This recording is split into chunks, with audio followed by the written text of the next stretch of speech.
Billy, what do you got? Tell us what happened with you had the Liv Morgan story. So let's hit that. Yeah, interesting because going into Money in the Bank, the Becky story was much more set than the Seth story. Well, you had Becky and Seth penciled in as the winners for a while. The Becky thing, now I was confused myself, and I tried to look into this for a couple of weeks, and I came here on the show and said it. Yep. Becky Lynch was listed as the Money in the Bank winner and Money in the Bank holder, but also the opponent for Bianca Belair at SummerSlam.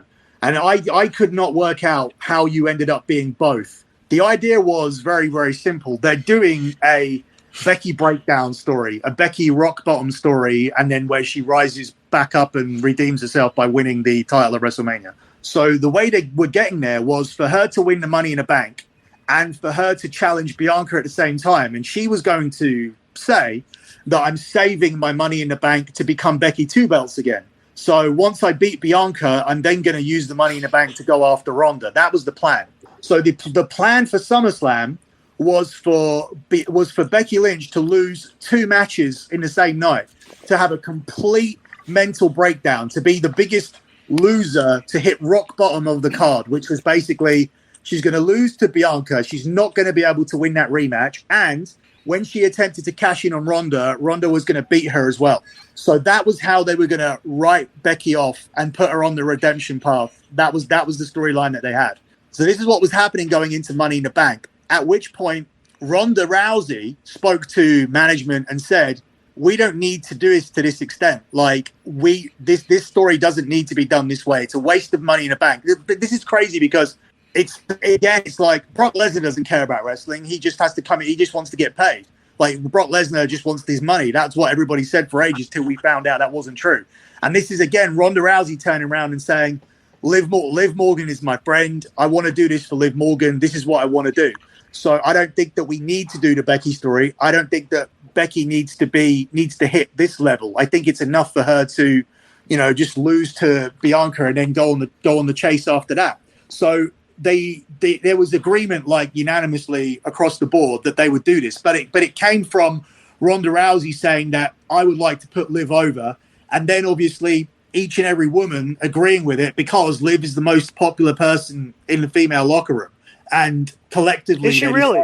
Yeah, 100%. Really? You can see that from... She's like the Disco Inferno of the locker room. Yeah, I wouldn't go that far. Right. So I don't know. I was too young to know what your locker room was like then. I wasn't even reading dirt sheets when you guys were doing the Monday Night Wars. Well, I was there. He was not very well liked, but continue. Right.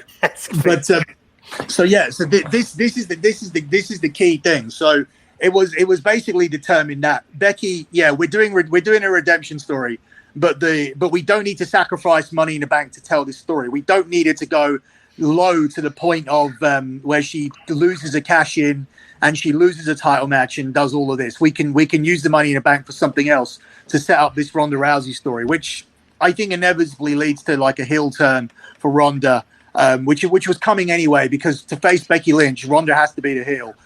She's not comfortable in this role. She's not good in this role. So that everybody knows that. Well, she's not comfortable being a babyface. No, she's not comfortable being a babyface. How long have we been saying that? We know that she comes across on TV not being comfortable with babyface, which is bizarre why they keep pushing her as a babyface and telling her to do these awkward babyface things like smile and, just like, she's just, like I said, she looks like she's out of character. Well, the first promo after winning the Royal Rumble was heel, and Vince told her, we need you to be a babyface. You can't go out there and cut the promos like that. We're not like, there wasn't enough coaching given to the fact that WWE said to her, we're not carrying on from where you left off. Because for Ronda, it was like, I left as this and I'm coming back as this, because she thought there should be some continuity, whereas WWE don't believe in continuity. So Ronda was actually trying to do more of a storyline-based thing than WWE were, where WWE said Vince McMahon's attitude was, they've all forgotten about who you were when you left. They're just happy to see you, so make sure you smile. And that's the thing. Everybody that leaves says the same thing. I don't want to smile. I don't want to smile. I don't want to smile. I don't want to be told to smile all the time. The guy's like all about smile. Like, this is one of the things that Drew told me when he was champion. He's saying like he's trying to get this photograph of him smiling changed, and he doesn't like this photograph of him smiling. And he said to me like he feels like he's being turned into Diesel. Like that was what he said. He said like he remembered a magazine cover from when he was younger with Diesel smiling on the cover, and he said he didn't want to go down that route. But in the end, like, Vince wins because Drew did all those pictures and he lost the belt. So, you know, and that's where we're at. But yeah, this is a common complaint.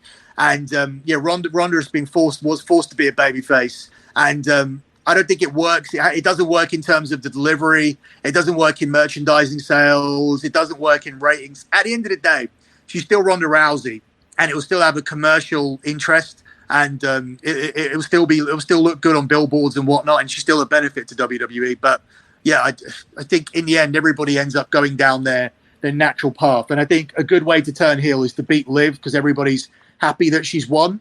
But there are obviously sections of the internet, like wrestling community, that are not really overwhelmed with her promos and everything she did on Monday, because she is coming across very like fangirlish. You know, and I agree with that to a certain extent, that she's not acting like she belongs. Yeah, you know, but honestly, I think that maybe that's Vince. In his mind, it's 76 years old. In his mind, the perception of the audience. Because the same thing, bro, Bianca did the same thing. Remember, she won, she just came across as like marking out, like, you know, had like they showed her parents marking out on the sofa. Like, it's like she's. Yeah, like, but I think half of them are kind of marks anyways, you know, because when Ronda first got there, she acted like a tremendous mark, and that was on her own. I think a lot of people, you know, they grow up watching wrestling and now they're there and they mark out. You know, they're like, what the f***? I'm actually in WWE in a ring. You know, they cry, they get tears in their eyes. Right, like when I started, I never really kind of marked out because I didn't want to be a wrestler. But I can see if since you were a little kid and you're saving figurines and all this other stuff, and you actually make it there, it's a big deal. But it's just weird, bro, because you have Rachel coming out smiling, you got Ronda coming out smiling, you got Bianca used to come out smiling, you got, you know, it's pick one person to do it, not every baby. Bro, the perfect example. Name me one boxer or UFC fighter that walks out from the ring smiling for a fight. You know, it's just like just doesn't happen. You know, it's like it's kind of a weird. That's Vince's image of the baby face, smiles. You know, I don't know. It's just like, bro, and that's what buried The Rock when he first came out. That smiling character. Oh, smiling. Remember Jericho smiling? Yeah, right. That was very cheesy. Yo, what up? This is Konnan, and I host Keeping It 100, my co-host, Disco Inferno, unfortunately. Well, I'd say you're my co-host. Listen, every Thursday here on Spreaker, we talk pro wrestling, sports, movies, music, TV, pop culture, and some politics. It's everything the rest of the pro wrestling podcasts are not. Tune in to hear myself, the superior one, educate and inform. Tune in to hear me bury Disco. That's very disrespectful. Join us every Thursday on Spreaker and keep it 100.